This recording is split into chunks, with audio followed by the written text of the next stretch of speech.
wanna stay next. Can't hide what you did to me, yeah. Put you out like a cigarette.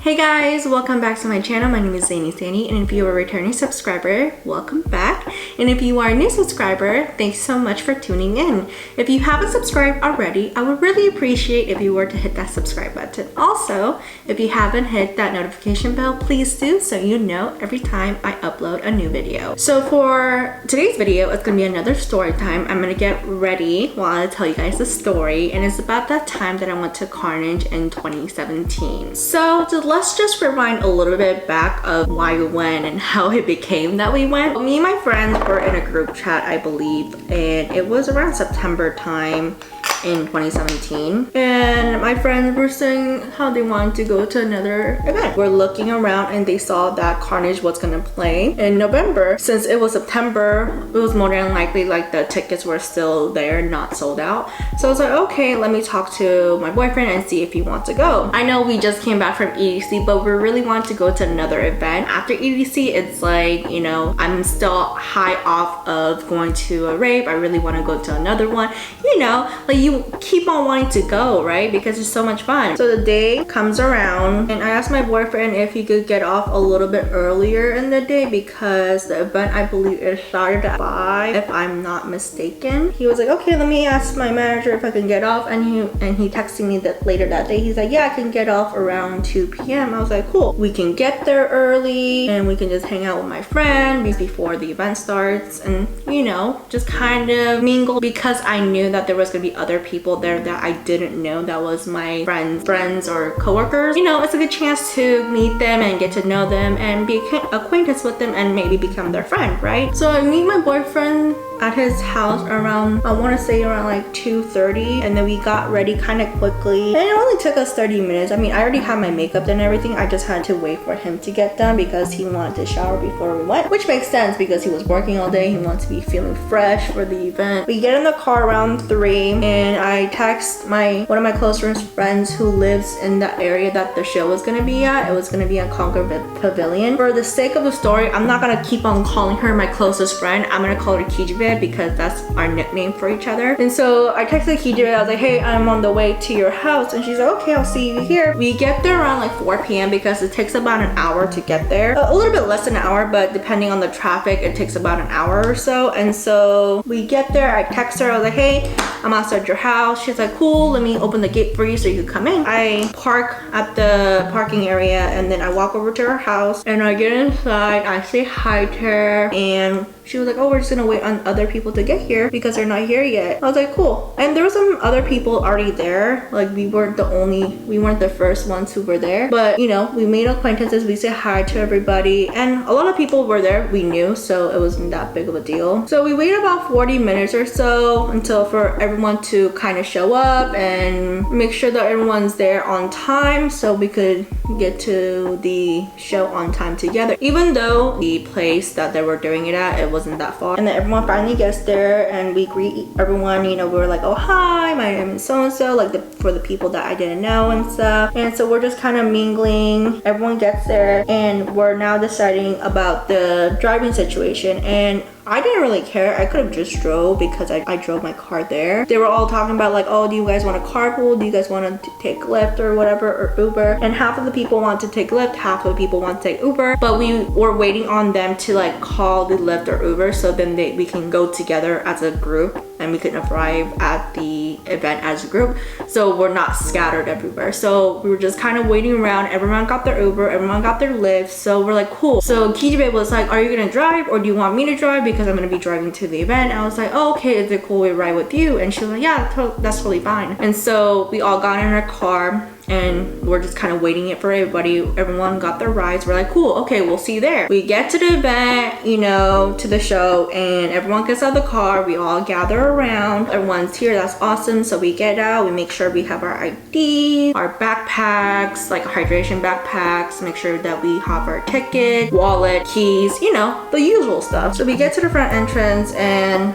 we're in the line and we get checked in. Everyone gets their tickets out, everyone gets their IDs out, you know, per usual. You know, at like events like this, they check your ID, they check your ticket, they check your backpack, you know, just to make sure you're not bringing illegal, anything like drugs, weapons, you know, that kind of stuff. We all get checked in, everyone is cool. And before we go down to the where the stage is at, where we're gonna be seeing the show of Carnage, there is like a bar area before you kind of have to go downhill a little bit to get to the area. So my friends were like, oh, we want to get a drink, and I was like, okay, cool. So we go to the bar area. I didn't want to drink because you never know when you have to be DD. I was like, you know what, no, it's cool, like I'm not gonna drink. But they wanted to drink some alcohol, so they got some alcohol. I think my boyfriend got a beer. We go head down to the main stage. I'll insert a picture here of what it looks like, where the stage looks like. It's a little bit blurry, but basically you see like rows of seating, and then when you go a little bit further down, there's like a floor and there's like the stage, right? And so we were heading down to the main floor. So we get down to the stage area and we are towards the like kind of the left area. We wanted to kind of start there. That's where we were kind of walking towards. I believe Carnage started his show around 9, and so we kind of had a little bit of time because we got there around like 4:30 or 5, I want to say. And we're kind of enjoying the music because there's like new artists that we never heard before. So it was like, oh, okay, cool. Like even though it's Carnage show, it's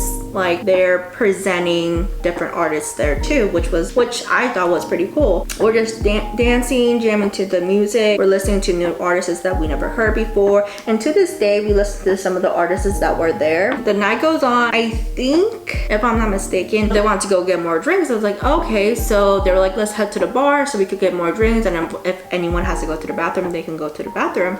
And I was like, okay. So we went to the bar area. I think I went to the bathroom, and then I came out, and then I got a water, and then everyone else got drinks. And so as we started to head back to the main floor, we saw cops kind of standing on the bottom of the stairs where the main floor was. And I'm glad that they did that because they were monitoring people in and out, and not because they were trying to stop anyone from going to the main floor. It was just more like a safety concern. So if there's like an emergency, earthquake, whatever it may be, people could be evacuated very quickly. And so I was really glad they were standing, like the cops were kind of coming down and standing at the bottom of the stairs. I was really glad that we were able to get down to the stairs before the cops came to our area where the stair was.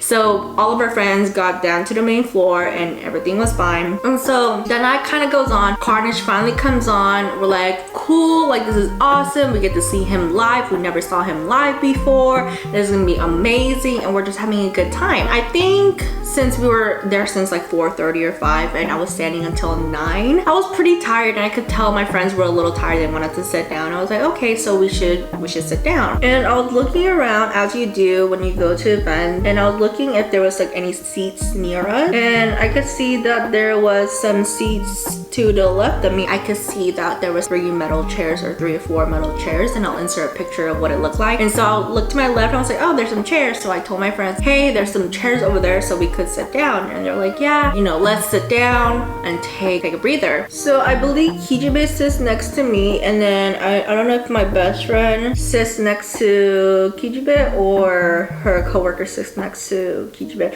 I'm pretty sure her coworker sat next to her. I'm pretty sure. We finally sit down. We're like, oh my god, thank god we get to sit down, take a breather because we've been standing for almost 4 hours. So it was around 9:15, 9:20, I want to say, and the show has been going on for 15-20 minutes, and I was like looking around and I was just doing my own thing, observing people. That's what I usually do at events, and I was just jamming, listening to the music, you know, having fun with my friends. And remember, like I said, there was cops on the main floor where the stairs are. I was looking behind me, and I see this like ledge, this like wall, and it's like a ledge, like it's like a tall wall. And I'll insert a picture here of what it looks like. And as you can see, people in the picture were like, people normally range from like 5'8" to 5'9" guys, and you know, and it's taller than that. So I'm assuming the wall is about 8 to 10 feet, as you can see in the picture. I was like looking at that, I was like, okay. And I see people jumping off of the ledge because there were so many people in line to get to the main floor, and they were not letting a lot of people in at a time. time, people were just saying, you know, screw it, I'm just gonna jump off. So people were jumping off the ledge, and like, I was like, oh my god, they're stupid. What are they doing? Someone could get hurt. The cops, obviously, they can't catch everybody doing it. I mean, they caught some people, but there's hundreds of people at the event. There's no way only 20 to 30 cops are gonna stop people from jumping off the ledge. Like, it's not possible. There's more civilians than police, right? So they couldn't do anything about that. And so people were jumping off, and I was like, oh my god, they're so stupid. Why would they do that? They're gonna get hurt. I turned my back around. I was like, okay, whatever, people are stupid. I looked back to the stage and I'm enjoying the music, and then maybe a few minutes later my boyfriend like goes, oh my god, look. And I was like, what happened? And then he like was like, look. And I looked, I turned around like this. Apparently the guy freaking, I guess he was on top of the stairs, like where the ledge was, and then he jumped off and he fell and he cracked his skull. Because I knew he cracked his skull because there was a pool of blood next to his head and he was laying down. And I was like, oh my god, he's like, what is happening right now? What the heck? And in that moment, you can't comprehend because there's so many things that's going through your head. You're like, is that guy okay? Is that guy alive? Is he breathing? What is happening? Like, you go into a state of shock almost, because even though it didn't happen to you or your friend, it's just the fact that another human being did that, and it's just seeing that image is seared into my brain indefinitely for the rest of my life. Something like that you can't forget. I'm looking at the guy, I'm thinking, I'm like, oh my god, why isn't there people trying to help them? I guess I was in a state of shock because apparently people were coming really fast, but to me it felt really slow. And I was like, where are people? Where are the paramedics? Where are the cops? Like, where is everybody? Why isn't anyone helping this dude? Like, he just fell, cracked his skull, there's a pool of blood, and you're telling me there's nobody coming to help him? Like, it was just all kinds of emotions. And I guess the paramedics got there really fast. Like I said, I was probably in shock, so I didn't know that they were getting there fast, but they got there pretty fast, and they were saying, you know, to the guy, like, can you hear me? Can you talk to me? You know, stay awake, like, keep on talking to me so we know you're conscious. And I was just looking at the whole thing the whole time. I was like, oh my god, like, I really hope that guy's okay. The cops were like, clear the area. You know, paramedics need space to work on an individual who is hurt, who has an injury, and so people were kind of giving him space and the paramedic space. The whole thing seemed really slow. It seemed like it was like forever. It took forever to figure out, but that's probably just in my mind, you know, like it probably happened really fast. So I turned back around and I tell Yikeeees, I was like, some guy fell, he cracked his skull, there's a pool of blood, don't look, please don't look. She's like, I'm not gonna look. If she didn't look, thank god, because if she looked, oh my god, it would have been seared in her head forever. I'm pretty sure she saw a glimpse, but I don't think she like stared at it as long as I did.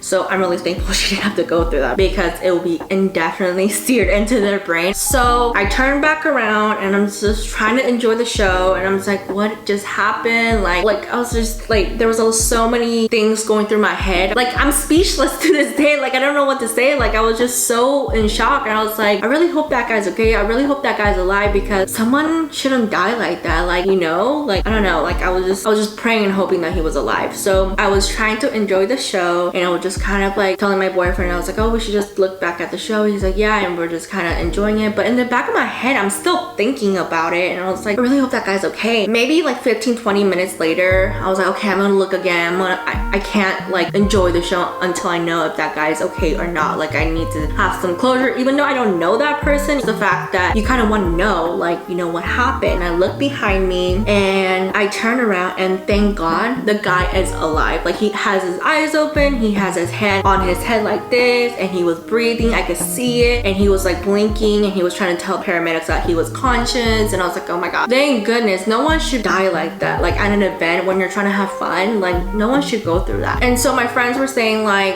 oh, we don't really want to stay here. It's like a scene, not a crime scene obviously, but like it's a scene where the guy got hurt. There's probably blood, and we don't want to get into that. You never want to step into somebody's blood or anything like that. So we're like, okay, let's move. So we moved to a different area, and then we go towards the middle of the stage where it's at, but not on the main floor. We go back up the stairs, and we're sitting on the benches this time. And so we're sitting there. We enjoyed the whole night. Overall, the event was cool. We had a really good time. We went back to Yikeeees' house, and we just kicked it there for a little bit, and then we went home. But like I always do in my videos, I like to give the moral of the story. I guess the moral of the story is to not think that you're invincible, because we're all human. And for that guy to think that he was invincible, to jump off an 8 to 10 foot ledge, like, what made you think that? What made you think that you're invincible? What made you think you could just jump off and you won't get hurt? Just because other people are doing it and jumping off the ledge and they're fine doesn't mean that you'll be okay. We all need to really take precautions and to know like what our limits are. Even if our friends are pressuring us, we shouldn't be pressured into doing something like that, because that's dangerous. That guy who jumped off 8 to 10 foot ledge, I'm really glad that you're alive, but you is dumb. Like, why would you jump off something like that? Like, I just don't understand. I don't get it. Like, that's putting your life at risk. Like, I don't know. Anyways, that was the time that I went to Carnage in 2017 and the guy cracked his skull and there was a pool of blood. But overall, the event was cool, but that's something that I would never ever forget. Like, that's in my brain and it's scarred and it's seared indefinitely. If you haven't already, please hit that subscribe button, give this video a thumbs up. Thank you so much for watching this video, and I will see you guys in my next one.